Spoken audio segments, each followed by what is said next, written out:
Siapa yang gak tahu sih kisah pocong dari Indonesia ini? Tapi kisah pocong kali ini asli guys, serem banget. Suatu hari seorang anak bernama Imelda itu habis pulang ngaji guys malam-malam, dan dia sendirian. Dia selalu ngelewatin hutan-hutan kecil dengan pohon-pohon yang tinggi. Dari awalnya yang takut sampai akhirnya biasa aja karena udah setiap hari dia kayak gini. Sampai suatu malam dia dengar suara kresek-kresek. Dia langsung mikir dong, paling itu kucing liar doang, tapi kok ini kayak orang loncat. Sampai akhirnya dia ngarahin senternya ke ujung sana dan ngeliat putih-putih kecil. Dia masih gak kepikiran itu apa, tapi lama-lama putih-putih itu kok loncat, dan loncatannya itu panjang banget. Sampai akhirnya di depan muka dia itu muncul pocong, dia langsung lari guys. Sampainya di rumah, ibunya bilang, "Kamu ketemu pocong, kamu peluk gak pocongnya?" Dia tuh dari yang ketakutan sampai akhirnya bingung. Ibunya bilang, "Kamu cepetan cari pocongnya dan peluk." Lanjut part 2. Di situ ibunya Imelda bilang, "Kamu kalau ketemu pocong, kamu harus peluk pocongnya." Di sini ibunya ngejelasin, dalam pemakaman muslim biasanya orang itu dibungkus dengan kain putih dan diikat di 3 sisi. Kepala, leher, dan bagian kaki. Dan setelah 40 hari dimakamkan, arwahnya akan pergi dari bumi. Tapi kalau tali pocongnya lupa dilepaskan, dia akan nyari orang untuk ngebuka talinya. Dan banyak yang percaya kalau kalian berusaha membantu dia membukakan talinya, rezeki yang berlimpah akan datang. Sampai akhirnya tiba-tiba pintunya diketok guys. Di sini ibunya bilang, "Cepet peluk pocongnya." Dalam keadaan nangis dan ketakutan, akhirnya Imelda mau gak mau peluk. Dan bener aja, gak lama dari situ ibunya keteban rezeki. Dan gak lama dari situ ibunya meninggal karena sebuah kecelakaan. Dan gak lama dari situ akhirnya Imelda diangkat anak oleh orang kaya. Untuk full videonya cek Instagram gue di sini ya. Kalian pernah dengar gak kisah hantu yang terkenal banget di Thailand, Krasue, bahkan ada di Indonesia loh. Zaman dulu kala, kerajaan Angkor itu kalah dengan tentara Siam. Sampai akhirnya Putri Tarawati itu harus menikahi petinggi Siam, tapi dia malah jatuh cinta sama orang bawah. Karena marah, dia akhirnya menghukum Tarawati dengan cara dibakar hidup-hidup. Setelah tahu kabar itu, dia langsung mendatangi dukun, dan dukun ini akhirnya memberikan cairan yang katanya bisa menahan dia dari bakaran. Dia langsung buru-buru minum cairan itu, dan dia udah siap banget nih untuk dibakar. Tapi cairan itu perlu waktu untuk bekerja sepenuhnya. Dia bener-bener panik karena api udah mulai menjalar dari kaki ke bagian atas tubuhnya. Sampai akhirnya ada satu bagian tubuh yang gak kebakar. Lanjut part 2. Karena panik akan dibakar hidup-hidup, akhirnya dia langsung minum cairan itu. Dan akhirnya dia sadar obatnya belum bekerja secara full, dan akhirnya bagian kakinya semua kebakar kecuali kepalanya. Dan dia berubah menjadi Krasue. Dia dikutuk menjadi makhluk yang kelaparan terus, dan dia suka banget sama daging manusia. Kadang dia makan peliharaan warga juga kayak ayam, sapi. Tapi makanan favorit dia adalah janin bayi. Dia akan keliling setiap malam mencari ibu-ibu yang lagi hamil untuk memakan janinnya karena itu makanan favoritnya. Untuk menghindari Krasue masuk ke rumah, biasanya warga itu memasang batang-batang berduri, bambu-bambu tajam kayak gini supaya dia takut masuk ke rumah karena takut nyangkut. Full videonya cek IG gue yang ini ya.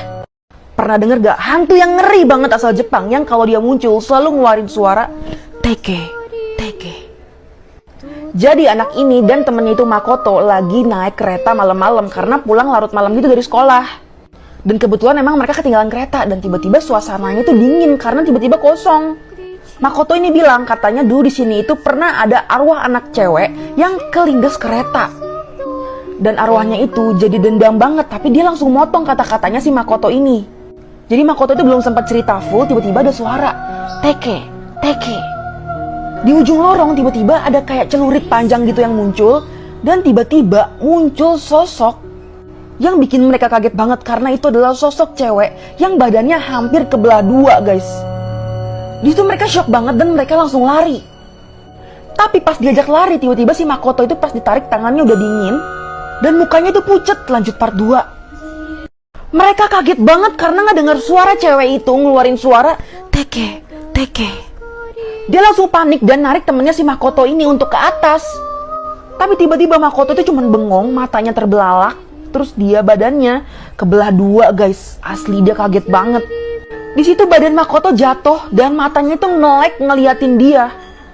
Dan pas dia lagi panik-paniknya, tiba-tiba di kuping dia itu kedengeran suara teke, teke. Bahkan dia nunjukin sosoknya di depan mukanya. Di situ dia bilang, akulah teke-teke. Dia adalah arwah seorang anak wanita yang jatuh ke rel kereta dan bahkan gak ada yang nolongin sama sekali sampai badannya terbelah dua. Dan sekarang dia bisanya berjalan menggunakan tangannya dan mengeluarkan suara teke-teke. Dan dia bilang, katanya kamu harus menyebarkan kisah aku ini ke orang lain. Karena kalau enggak, kejadian yang sama akan terus-terusan berulang di sini. Video aslinya di sini. Guys, jangan ngedip. Lihat belakang cowok ini ada apa. Jadi ini video sempat viral banget di Jepang karena ada kejadian aneh. Nih barang-barang di dapurnya tuh pada terbang kayak gini guys. Terus tuh naik ke atas. Padahal nggak ada gempa, nggak ada angin, nggak ada apa. Akhirnya dia yang rekamnya ini manggil cowoknya untuk ngelihat ada apa sih. Dan di sini cowoknya dengan tenangnya langsung kayak ngambilin barang, terus kayak bilang cowoknya tuh hati-hati kayak gitu. Dan dia juga ngecekin, ternyata emang bener aneh, ini barang-barang terbang semua. Dan pas lagi dia ngecek, lagi dia bersih-bersihin nih piring, kalian lihat ya di belakangnya apa. Nanti gue bakal zoom nih abis ini nih, tunggu aja.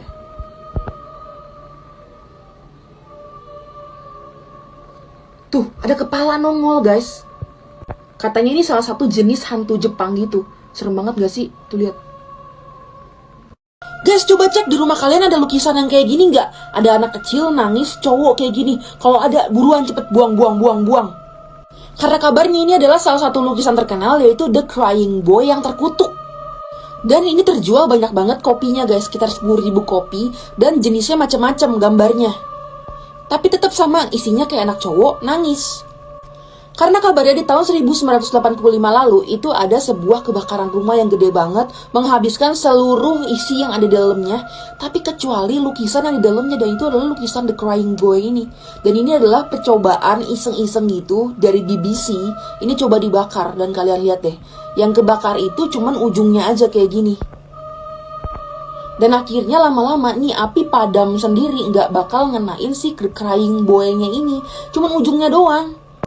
Tapi nggak sedikit juga orang yang skeptis dan bilang kalau misalkan emang lukisannya ini dibuat dari bahan yang anti kebakar. Foto yang terlihat normal namun menyimpan sisi gelap di baliknya, part 6. Kalau kalian lihat foto di atas itu kayak nggak ada yang aneh kan, kayak wanita merem di foto. Tapi kenyataannya wanita ini adalah Madame Violet of Edinburgh. Di mana di tahun 1882 dan 1884 dia divote sebagai wanita termengerikan di dunia. Bahkan dia dijuluki sebagai wanita vampir juga karena di perkumpulannya itu dia selalu meminum darah. Kalau kalian lihat foto di atas kayak keluarga bahagia, biasa aja kan, tapi kenyataannya ini adalah keluarga dari rumah yang mengerikan yang terkenal banget di dunia, yaitu Amityville. Di mana satu rumah dibantai semua sama anak tertua dari keluarga ini. Ini kalian ngelihat kayak ngangkat kulkas biasa aja kan, tapi ini adalah polisi. Kulkas tersebut berasal dari apartemen Jeffrey Dahmer, di mana di dalamnya berisikan potongan tubuh manusia. Bule ini hampir ditipu di Money Changer Bali guys, asli ini malu-maluin banget. Jadi salah seorang YouTuber yang namanya itu Jason Pizzino itu lagi ngevlog nih guys, dan dia mau nunjukin banyak Money Changer di Bali itu yang berbohong. Terutama kalau nggak ada lembaga pastinya nih kayak gini di pinggir-pinggir jalan. Jadi bule ini tuh mau nuker sekitar $100 Australia, dan ini dia ngitung nih uangnya nih. Kira-kira bener kan, sekitar 1 jutaan lah. Si mas ini tuh udah liatin dari awalnya ada kamera di sini nih, dan dia itu pengen usaha untuk jauhin kameranya. Kalian perhatiin nih, pas dia ngitung lagi, itu kayak tuh ada yang ditarik lagi ke bawah kayak gini, dan ini yang dikasih ke bulenya. Ini untung banget ditaruh kayak kamera di sini guys, karena kelihatan langsung semuanya. Pas si bulenya mau ngitung uangnya lagi, dia langsung kayak ngambil lagi karena dia tahu nih dia bakalan dimarahin kalau salah. Karena di sini dia nilap sekitar 150.000 sampai akhirnya ya udah dia balikin uang yang ada di tangannya. Dan si Jason ini nyaranin kalau misalkan mau nuker uang itu ke lembaga yang udah pasti kayak gini nih.